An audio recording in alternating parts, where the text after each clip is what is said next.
This lecture is the part 3 of the enzymatic catalysis, where we're going to discuss more about the kinetics of enzyme catalyzed reactions and their mechanisms.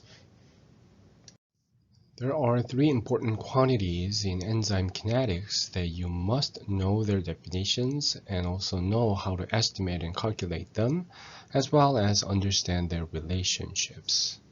First one's Km, which is Michaelis constant, and it relates to how strongly an enzyme binds to its substrate.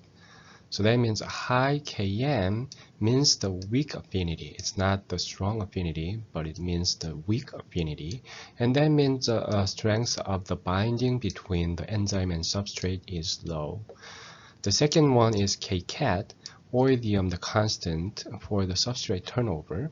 And it relates to how rapid a catalyst the enzyme is, and it measures the product formation and its speed.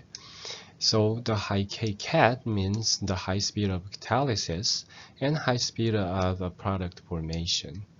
And lastly, Vmax, the maximum velocity or the rate of the reaction, relates to the Kcat and the concentration of enzyme by this equation where Vmax is the product of Kcat and the enzyme concentration.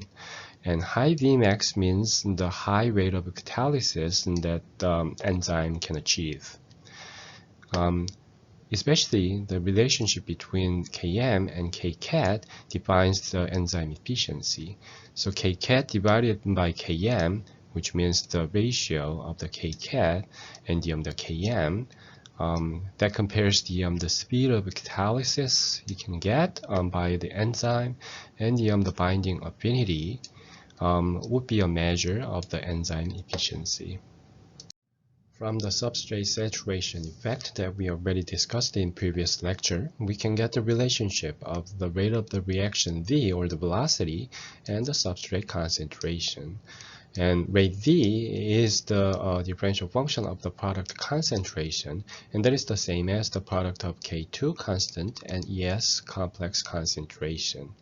And total enzyme concentration can be represented by enzyme conservation equation, where it shows the total enzyme concentration would be the unbound enzyme concentration, and the concentration of enzyme that is bound by substrate, which is the same as ES complex. And if you rearrange this equation by exchanging ET and E, you can end up getting the E concentration related to this other concentrations.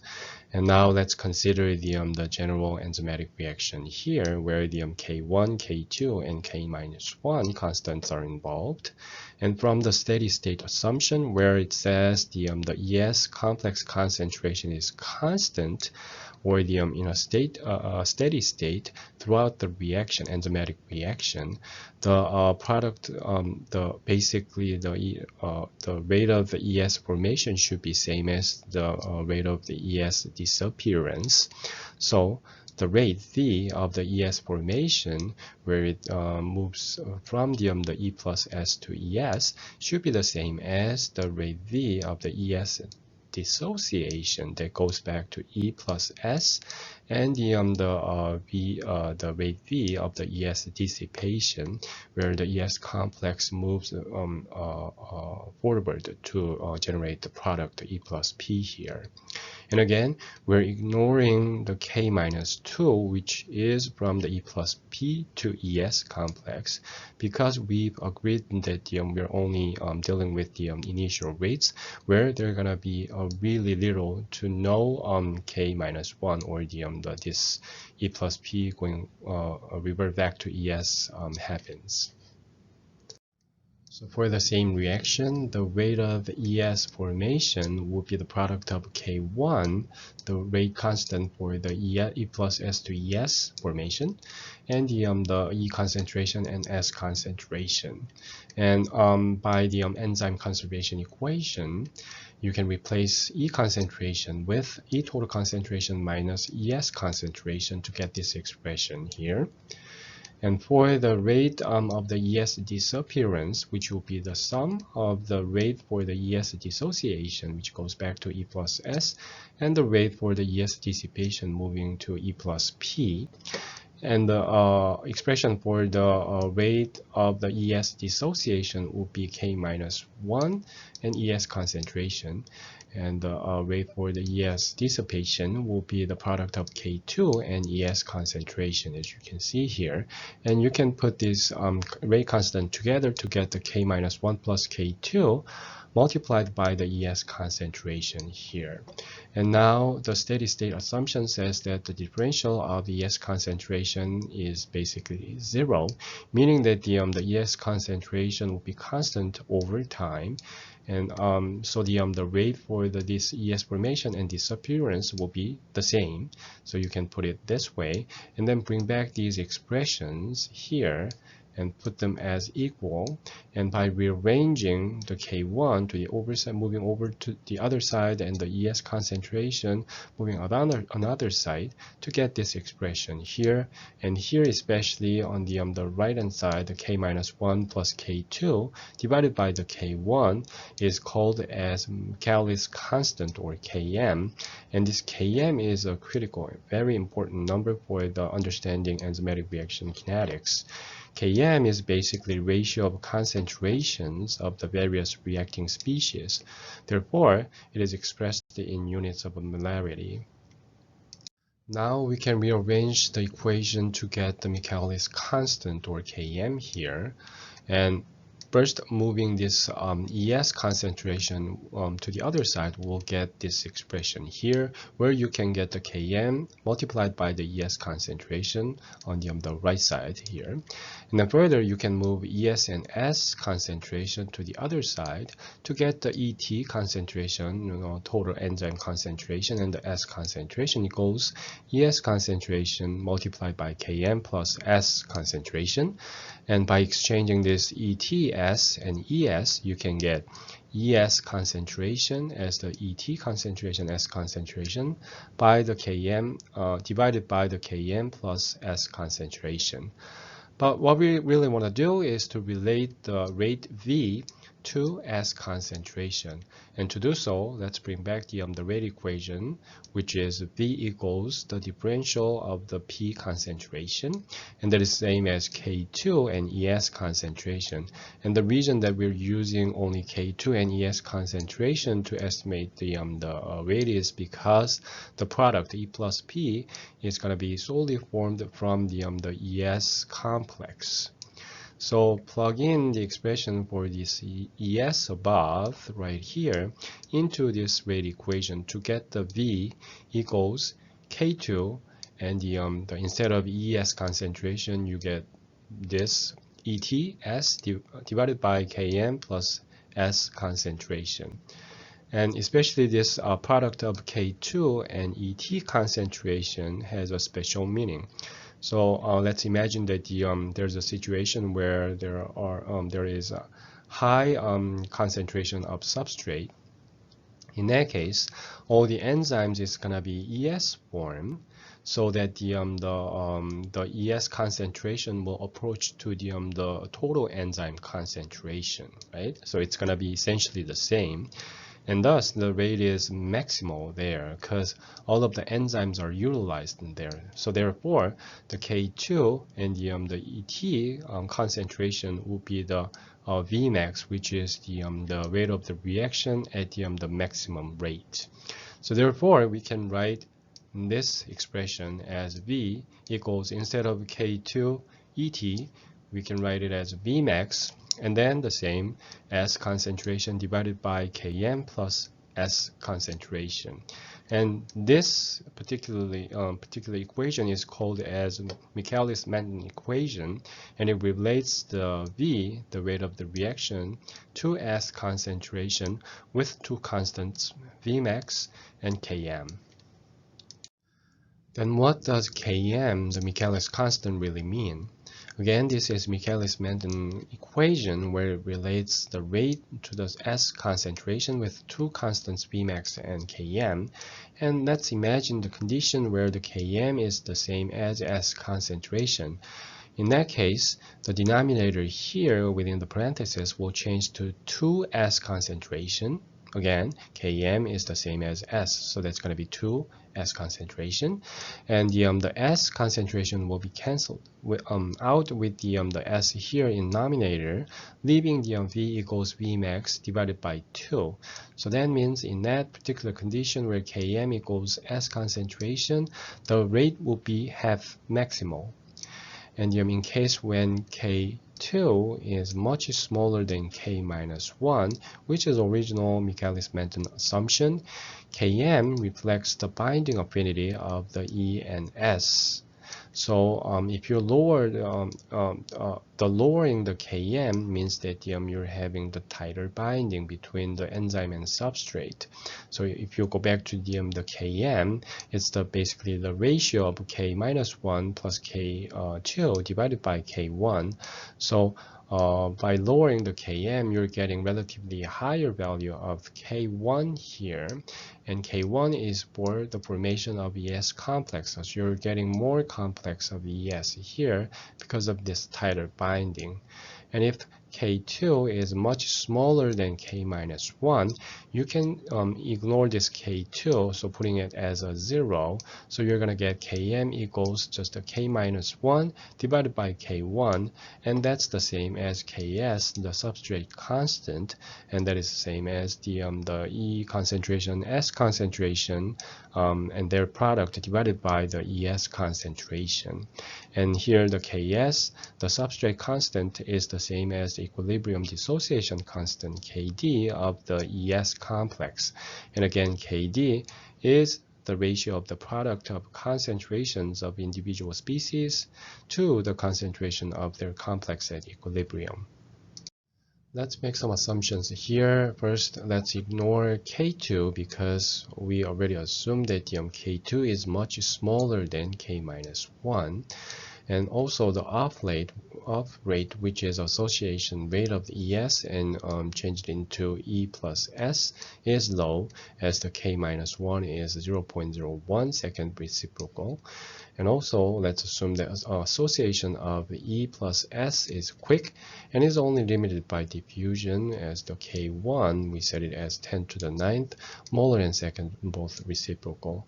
Then the affinity of the E for S is going to be really high, as you can get the Km, which is same as the Ks, as the ratio of K minus 1 to K1. So you can get 0.01 here divided by 10 to the 9th power here to get the 10 to the minus 11th molar. And very small number for Km means the very high binding affinity. And conversely, now let's assume that the off rate is pretty significant, which means that the enzyme is having a hard time trying to hold on to substrate. So for example, the K minus 1 is 10,000 second reciprocal instead of this 0.01 second reciprocal that had been made in earlier assumption. In that case, Km, which is the same as Ks, will be 10,000 divided by 10 to the 9th power. Here again the same for the this diffusion rate, but it gives you 10 to the minus 5 molar, which is relatively large when you compare it with the 10 to the 11th molar here. This is actually 6 orders of magnitude higher than this first assumption, and this large number of Km means the weaker affinity of the enzyme to the substrate. But keep in mind that thinking of Km as measure of a binding affinity is only meaningful if the rate of the conversion of ES into the E plus P is much slower than its dissociation into the E plus S. So that means K2 is much smaller than K minus 1, but this is not always true. Km and Dmax are fundamental characteristics of an enzyme, but how can we determine them? One way to do it is to measure the rate V on varying S concentration, and basically you make a plot for the V against the S concentration. But it is very hard to do because you cannot achieve S concentration high enough to get the Vmax or the near Vmax. So it's really hard to determine the Vmax as well as the Km too. An easier way to determine those constants will be with the linear transformation of the previous plot. So again, this is Michaelis-Menten equation, and let's take reciprocals of both sides to get 1 divided by V equals Km plus S concentration divided by Vmax S concentration.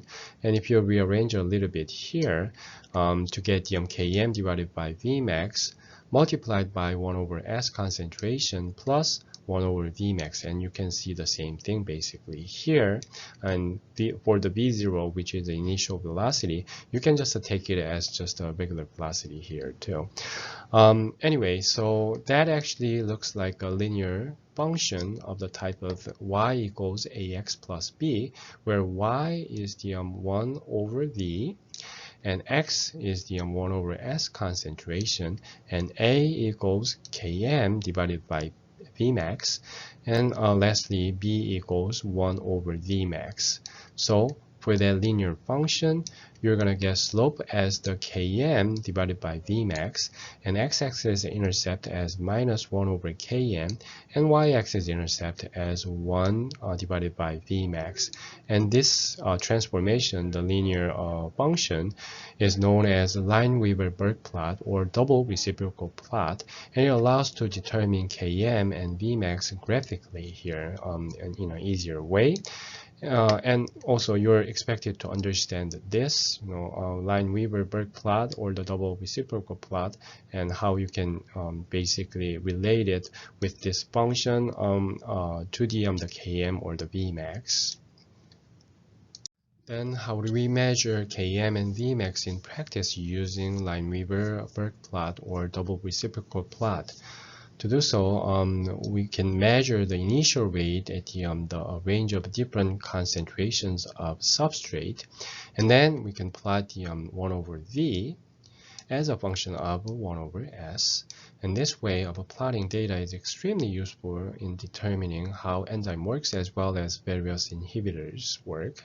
But the disadvantage is that there are going to be a clustering of points at high S concentration. So you're going to end up, because this is a reciprocal of S that is plotted here, you're going to have a lot of clumps and data points in this small region, but we'll have much sparse data points when this 1 over S gets bigger. So it'll be easy to introduce experimental errors. Here's the brief summary of kinetics so far, not for this lecture, but the previous lectures too. Enzymes accelerate reaction rates via lowering delta G of activation, or the delta G double dagger, by combining transiently with a substrate to form ES complex and promoting its entry into the transition state. But remember that the enzymes do not change or affect the delta G naught or KEQ. Rates of the enzyme catalyzed reaction can be described by a set of kinetic constants K1, K2, K-1, K-2. However, we assumed and agreed to ignore K-2 here because we have agreed to only consider the initial rates where the K2 is really small. And Michaelis-Menten theory with the Briggs-Haldane contribution basically claims that the ES concentration during the reaction is constant, so it's going to be a steady state. So dES dt, the differential of ES, is basically 0. And Michaelis-Menten equation relates V to S concentration with two constants Km and Vmax. This is the actual equation, and here the Km is a fundamental property of the enzyme that shows the affinity of the enzyme to the substrate, and it's defined as Km equals K-1 plus K2 divided by K1. And this equation mathematically describes the experimentally observed substrate saturation curve, which is a hyperbola. Besides Km and Vmax, another fundamental characteristic of the enzyme is Kcat, which is turnover number, also known as catalytic constant.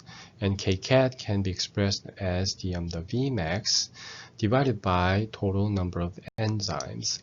And in simple reactions like this here, where only one kind of ES is possible, and when the ES concentration is same as the total number of enzyme, then Kcat will be same as K2. In other words, Kcat is a measure of the enzyme's maximal catalytic activity, since all the enzymes are bound to the substrate here. Under this condition, the enzyme is basically all saturated with the substrates, and Kcat is equivalent to the number of substrate molecules turned over to generate the product per enzyme molecule per unit time. So as you can see, the maximum velocity, the rate will be divided by the total number of enzymes. So it's gonna be each enzyme's speed. So it'll basically tell you the efficiency of the enzyme kinetics. This table shows the Kcat values of different enzymes as well as Km values and their ratios. As you can see here, Kcat values for different enzymes vary widely from the 10 to the minus 2 to the 10 to the 7 or so, and it can be even more variable than this. And depending on their substrates, they can exhibit different Kcat values too. Again, Kcat characterizes how efficiently enzyme works at saturating substrates. But in vivo, which means in the cell, S concentration is typically between 0.01 km to 1 km, which is relatively low. So in the cell, enzymes work at conditions far from saturation with the substrates. It's much lower than the saturation point. But we can still derive a meaningful index of enzyme efficiency under these conditions. If only one kind of ES is possible, so that the Kcat equals K2, we can write the Kcat as the Vmax divided by ET, as we discussed in the previous slide. And we bring back the Michaelis-Menten equation here and replace this Vmax with ET concentration and Kcat, which we can get from this relationship. We can change it into this expression. And when we look at the S concentration is low enough that this is much smaller than Km, then we can ignore this S concentration here. And also, the most of the enzyme should be free if the substrate is really in low level. So the ET concentration, the total enzyme concentration, should be almost the same as the enzyme concentration. So we can change this expression into V equals E concentration instead of ET, and Kcat S concentration divided by Km without S concentration here. And we can rearrange this expression a little bit to get the Kcat divided by Km and the E and S concentration. Therefore, the Kcat and Km ratio is an apparent second order rate constant for this particular reaction rate. And this is for the enzymatic conversion of this S into P only at the low S concentration. The ratio of Kcat and Km is important because it describes the efficiency of enzyme when substrate is not saturated. Kcat over Km is also called catalytic efficiency or specificity constant. The upper possible limit of the Kcat-Km ratio is the rate of diffusion of S substrate into the enzyme's active site. And of course, the reaction cannot go faster than just the diffusion of substrate, unless you have active mechanism that feeds the substrate into the enzyme's active site. So in most cases, there's such thing lacks.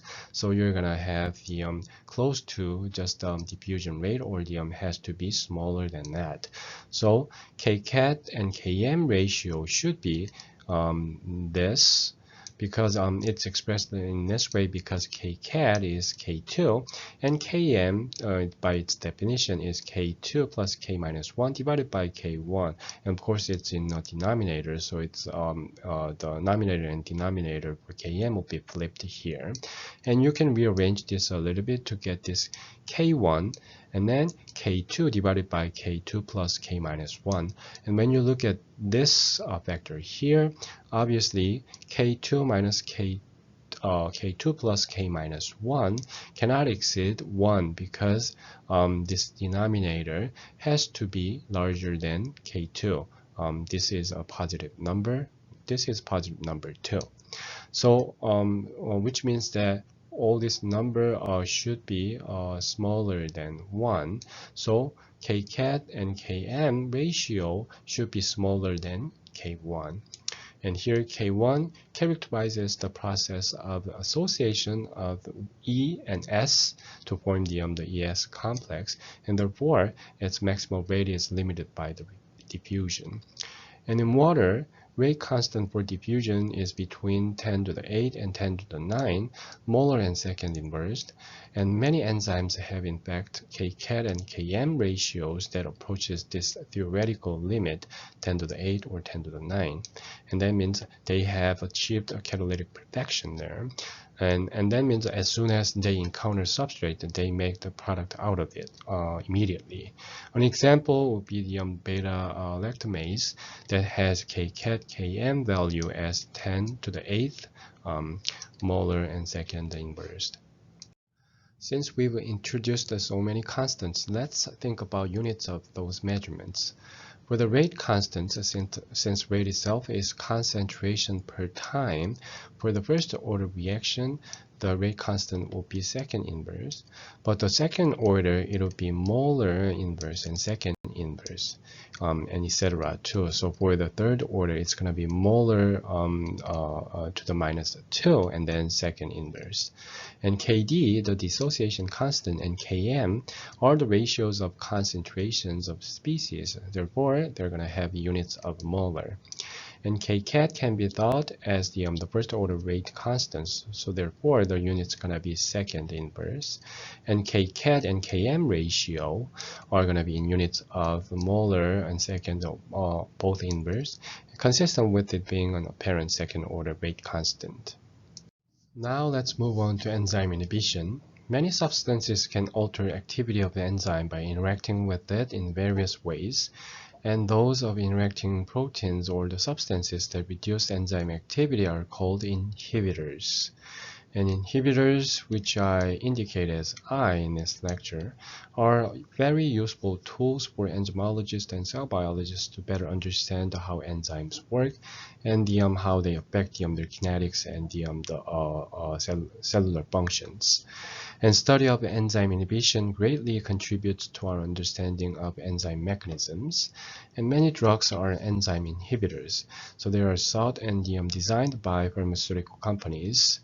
So these are the examples of such inhibitors. Penicillin inhibits enzyme cross-linking peptidoglycan strands in bacterial cell walls that we already discussed in earlier lectures. And levastatin inhibits HMG coenzyme A reductase, which is a key enzyme in cholesterol biosynthesis. And ritonavir and others inhibit HIV protease. There are two types of inhibition: irreversible inhibition and reversible inhibition. Irreversible inhibition is a stable, covalent alteration of enzyme, and that effect is simply a permanent inactivation of enzyme, as opposed to reversible inhibition happens due to the non-covalent association of enzyme or ES complex or both. And we'll discuss only the reversible inhibition today, which has three main types: competitive, uncompetitive, and non-competitive inhibition. And they differ in what species they bind to, whether it's enzyme or ES or both, and also they have effects on Km and Vmax in different ways. The first type of reversible inhibition is competitive inhibition. And such inhibitors are usually structurally similar to substrate, and they compete with the substrate for the same site on the enzyme that substrate binds, which is active sites. And they reduce the steady state concentration of ES, since some of the enzyme gets trapped in the EI, which is enzyme inhibitor complex.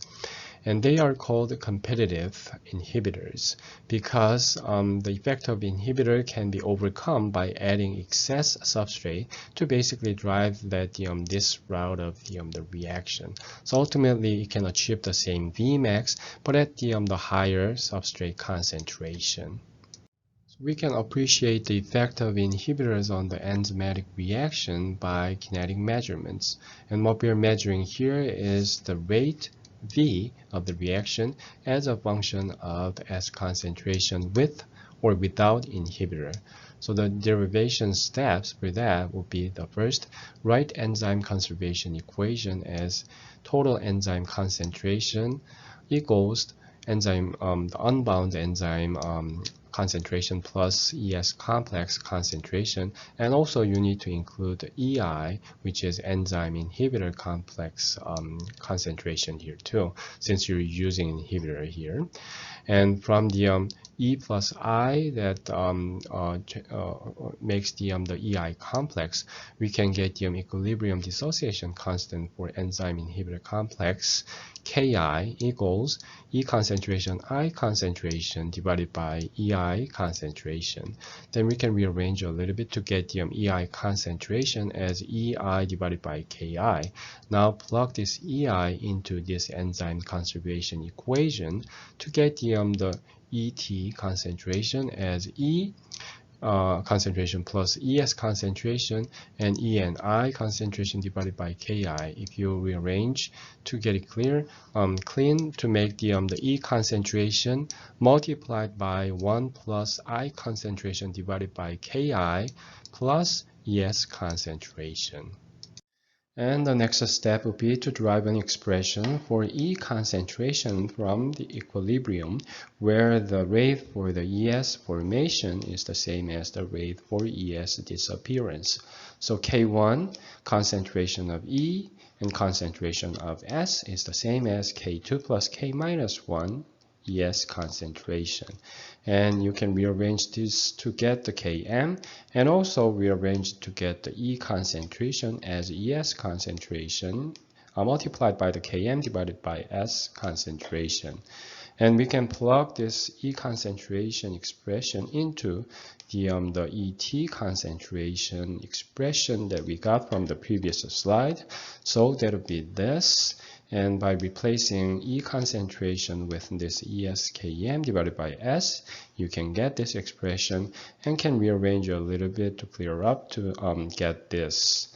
And then the expression for ES would be basically moving all this chunk to the other side to get ES concentration as ET concentration divided by Km divided by S multiplied by 1 plus I concentration divided by Ki plus 1.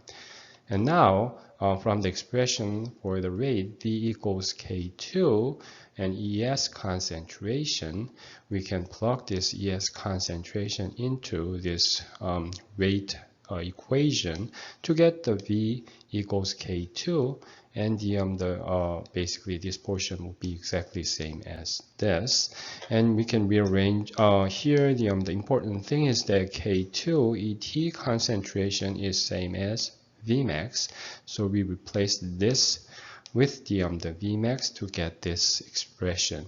And this expression looks similar to the Michaelis-Menten equation, where it looks like a Vmax S concentration divided by Km plus S concentration here, which is pretty much similar. So to make this expression looking quite similar to Michaelis-Menten equation, you move this S concentration out of this parenthesis right next to the Vmax to make the V equals Vmax S concentration divided by Km, which is multiplied by 1 plus I concentration divided by Ki plus S concentration. If you compare this expression to the Michaelis-Menten equation, you can notice that it's almost identical for all of them, only except for the fact that instead of Km in Michaelis-Menten equation, it has the Km multiplied by the 1 plus I concentration divided by Ki. So this last expression is the rate equation of the reaction with the competitive inhibitor. So it becomes obvious that competitive inhibitor does not change Vmax. As you can see, the denominator values don't change if you compare this expression with the Michaelis-Menten equation. But it alters the Km value by the factor of this, which is 1 plus I divided by Ki. So this will increase the Km value as either both I concentration and the Ki values are positive. So when you look at it on the plot, where it indicates the 1 plus I concentration divided by Ki as alpha here, when alpha is 1, which means there's no inhibitor because the I concentration has to be 0 in this case. So that's basically same as just the Michaelis-Menten equation. That'll show this saturation curve to get the Vmax when it reaches to the really high substrate concentration. But when the alpha value changes, basically as this vector increases, which means that as the concentration of inhibitor increases, you can see that this saturation curve goes more flattened and flattened. But eventually it won't change the Vmax, meaning that if it goes with the really high S concentration, it'll reach to the Vmax anyway. But it definitely changes in this Km value, which is showing the half maximal of the rate here. So it, as you can see, it increases. And the increase of Km means the weaker affinity of the enzyme to the substrate. And we can learn several more things by looking at the reaction rate, which shows the kinetics of the competitive inhibition, as well as looking at this saturation curve, which shows the relationship between the rate and the Km values. The first and the obvious thing that we already discussed is that the competitive inhibitor does not change the Vmax, but we can outcompete the competitive inhibitor, which binds to the enzyme, by providing more substrate. And the inhibitor binds to the same site of the enzyme, which is active site, and therefore we can achieve the same Vmax, but with a much higher substrate concentration. And we can also achieve the same rates as if there is no inhibitor there by providing more substrates, which is also consistent with the fact that competitive inhibitor changes the apparent Km value. In Michaelis-Menten equation, Km equals S, and when it's under that condition, the rate is half maximal. But because of the competition of the substrate and the inhibitor, in this case, for the competitive inhibition, we need more substrate to achieve the same half maximal rate. As you can see, instead of having the Km equals S concentration, you have to have Km multiplied by this factor, which is larger than 1, has to be same as S concentration. And we can consider the competitive inhibition on the Lineweaver-Burke plot or the double reciprocal plot. An addition of a competitive inhibitor changes the slope of the linear function here to steeper ones, and then moves the position of x-intercept towards the axis intersection, which makes sense because this linear function gets steeper and steeper. But the y-intercept stays the same, as this y-intercept is 1 over Vmax, and Vmax doesn't change, so it should stay the same here. Therefore, the apparent Km should increase as the slope increases, but the Vmax stays the same. And again, when you look at this 1 plus I concentration over Ki as the alpha indicated as alpha here. With no inhibition, it will have this linear function. But with this I concentration increases, you can see that this function is getting steeper and steeper, meaning that it will have higher and higher Km values, and the larger the Km values, again, it will indicate the weak interaction or the affinity of the enzyme to the substrate. The second type of reversible inhibition is uncompetitive inhibition, in which case the inhibitor binds only to ES complex but not to the free enzyme. For example, the inhibitor binding to the site of enzyme which is not the active site will lead to a distortion of the active site, eventually inhibits this substrate processing to get the formation of this product. So this will be indicated as this K prime I for its inhibition constant to get this ESI complex. So derivation of the reaction rate with this uncompetitive inhibition follows the same logic as what you how you could get the rate for the competitive inhibition, and the result will be the V rate will be the Vmax divided by 1 plus I divided by K prime I with the S concentration, which is divided by Km divided by 1 plus I concentration divided by K prime I plus S concentration.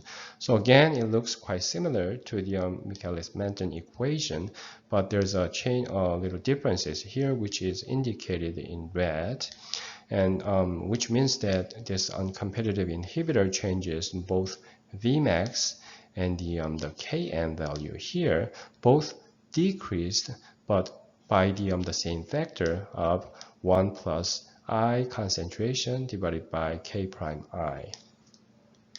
So when you consider this uncompetitive inhibition on the Lineweaver-Burke plot or the double reciprocal plot, you can see that the addition of uncompetitive inhibitor does not change the slope, because the slope is Km divided by Vmax, and as this Vmax and Km has been changed by the same factor, the ratio of Km and Vmax shouldn't change, so it keeps the same slope, but it only alters the positions of both intercepts.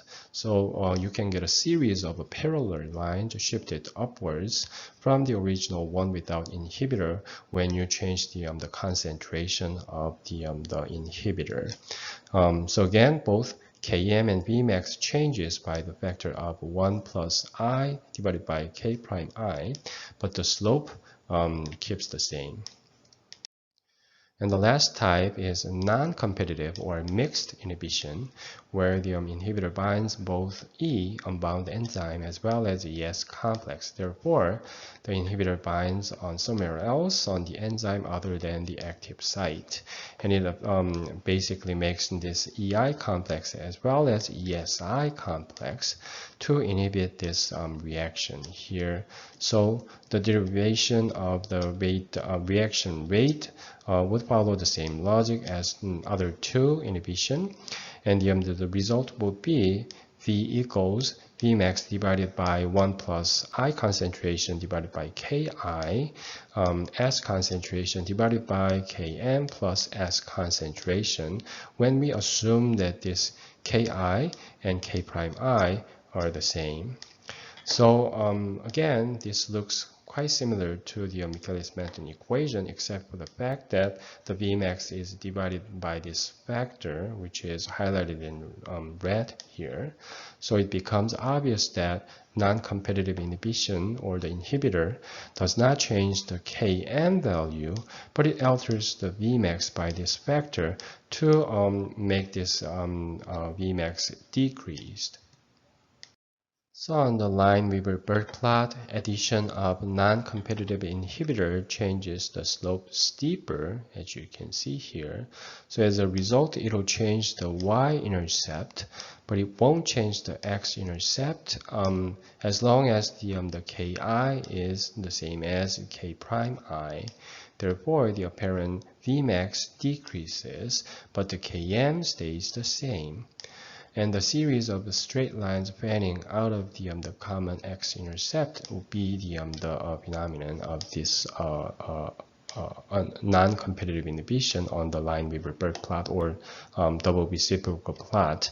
But actually, when the Ki is different from the K prime I, you will see that both y-intercept as well as x-intercept changes. And this table basically shows the summary of what we've discussed so far about the different types of reversible inhibition, such as competitive, uncompetitive, and non-competitive or mixed inhibitions.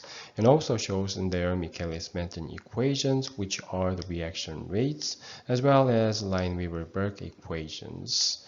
And as you can see here, either Vmax or Km or both values are changed depending on the types of inhibition by the factor of alpha or the alpha prime, which are 1 plus I concentration divided by Ki or K prime I.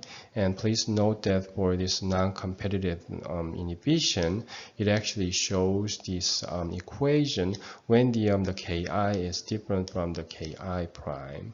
And this alpha value basically is a function of the inhibitor's concentration and its affinity for the enzyme.